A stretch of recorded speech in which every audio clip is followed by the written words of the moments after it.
Finally আজ মা ছেলে মিলে ভাইরাল ডিমের রেসিপিটা বানিয়ে খেলাম।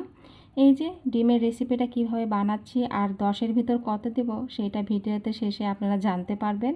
তো এখানে হচ্ছে ডিমের রেসিপিটা অনেক দিন হলে খেতে চাচ্ছিল ছেলে, তো অনেক দিন হলে সস এগুলো বাসায় এনে রেখেছিল। তো আজ বানাই কাল বানাই করে বানানোই হচ্ছিল না। তো এখানে হচ্ছে ডিম একদম 5টা ডিম নিয়ে নিয়েছি, পানির ভিতরে সেদ্ধ দিয়ে দিচ্ছি, কারণ এটা সেদ্ধ ডিমের এই রেসিপিটা সেদ্ধ ডিম দিয়ে খেতে হয়। তো এই যে এখানে হচ্ছে সস, তেঁতুল আর হচ্ছে কাসুন্দি নিয়ে নিয়েছে ছেলে। তো ডিমটা প্রায় একদম সেদ্ধ হয়ে গেছে। তো এখন হচ্ছে ডিমটা সেদ্ধ শেষ, ডিমটা হচ্ছে ছেলে নিব। তো ছেলে বলছিল আমি ছিলে নিব, তো বললাম ছিলে নাও। তো এখানে তেঁতুলের চাটনি, একটা পেঁয়াজ কুচি করে নিয়েছি, 2টা শসা, 3টা শুকনা মরিচ আর নিয়েছি হচ্ছে লবণ। লবণ হচ্ছে একদম ঘিয়ের বয়ামে রেখেছি মেয়ের কারণে, কারণ মেয়ে যদি একবার দেখে লবণ, সে লবণ খেয়ে নেয়, আর লবণ তো বাচ্চাদের জন্য খুবই ক্ষতিকর। এটা কি মরিচ? হ্যাঁ, এটা কি? এটা কি? পেঁপে না, এটা শসা। হুম, এটা চাটনি। এটা কি? মরিচ না, এটা পেঁয়াজ। হ্যাঁ, এটা লবণ। হ্যাঁ, ওটা তেল। ও, আর কি আছে এখানে? সস। ও, এখানে চামচ। হ্যাঁ, চামচ। শশাটা হচ্ছে গ্রেট করে নিয়েছি। শশাটা একদম ছেলে বলছে আমি গ্রেট করে নিব, যেহেতু ছেলের খুব পছন্দনীয় খাবার, তাই আজকে ছেলেই সব কিছু করে নিচ্ছে।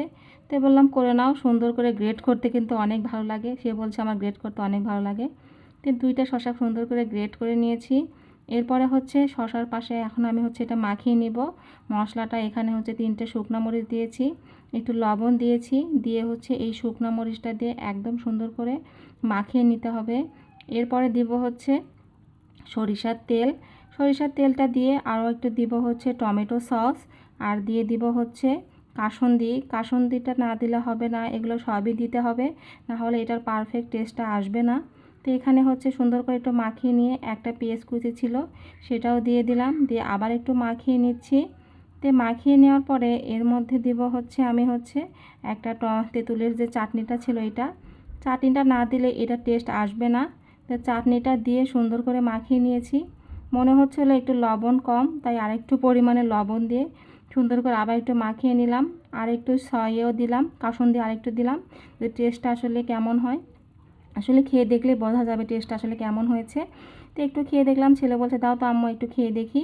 তো ছেলে তো একদম বসে টক টক, অনেক মজা ছিল। তো এই যে এখানে হচ্ছে ছেলেকে আগে বানিয়ে দিব, তার আগে হচ্ছে মেয়ের জন্য আগে ডিম একটা কেটে নিলাম, যেহেতু মেয়ে আগে খাবে, ছোট মানুষ, ওর জন্য আগে রেডি করলাম। তারপর হচ্ছে আমাদের ডিমটা একটু বেশি সেদ্ধ হয়ে গেছে, ভিতরে কুসুমটা একটু নরম হলে বেশ ভালো হতো, আর একটু গরম গরম হলে ডিমটা বেশি মজা লাগতো, কিন্তু ডিমটা আসলে ছেলে ছিলতে ছিলতে ঠান্ডা করে ফেলেছে।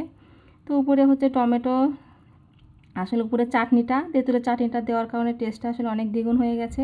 ছেলে তো, যে ছেলে ডিম খাওয়া পছন্দ করে না, সে ছেলে আসলে 2টা ডিম একদম একাই খেয়ে ফেলেছে। ভীষণ মজার ছিল ডিমগুলো দিয়ে খেতে। তো এই যে ছেলে হচ্ছে অনেক মজা করে খাচ্ছিল। তো এরপরে বললাম তুমি তো মজা করে খাচ্ছ, আমি এখন খেয়ে দেখি আসলে কেমন হয়েছে।